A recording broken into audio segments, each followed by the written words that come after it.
51, but I got cold chills.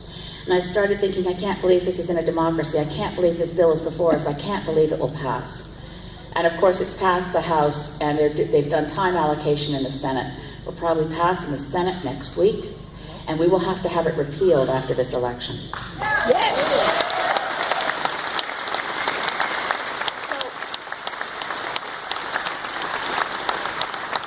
I'm optimistic about this election. You have to know that. I'm so optimistic about rescuing Canada, taking our country back, getting back the policies and the laws that I never imagined would be scrapped, getting rid of Statistics Canada's ability to tell us what's going on. I mean, who would have thought we'd have a Prime Minister who disliked statistics, who so hated evidence that he wanted to bury those and muzzle those who say things. It's not just shoot the messenger, it's fire the messenger. There are no messengers, there are no voices to tell Canadians what's going on. We have to restore evidence-based decision-making. We have to restore essential democracy. We have to stop omnibus budget bills. We have to get rid of the idea that a Prime Minister who sees a vote he's going to lose can go to the Governor General and shut down Parliament. The anti-democratic things that have occurred are piling on and piling on and piling on to the point that so many Canadians are saying, I'm terrified.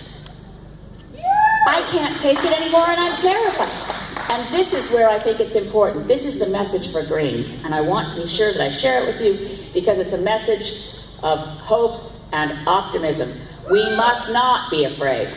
That is exactly what Stephen Harper wants us. He wants us to be afraid of extremist jihadi terrorists. He wants us to be afraid of women wearing a niqab. He wants us to be afraid of First Nations on the line against pipelines. He wants us to be afraid of each other. And he particularly doesn't mind if we're afraid of him, because fear-based thinking is never very smart. When you're making a decision because you're afraid, you can't see the right direction. So the message for Greens, and all of you, I'm so hopeful and I'm so grateful that you're here tonight to recognize this 4-year anniversary and launch a re-election campaign, that we must win. I hope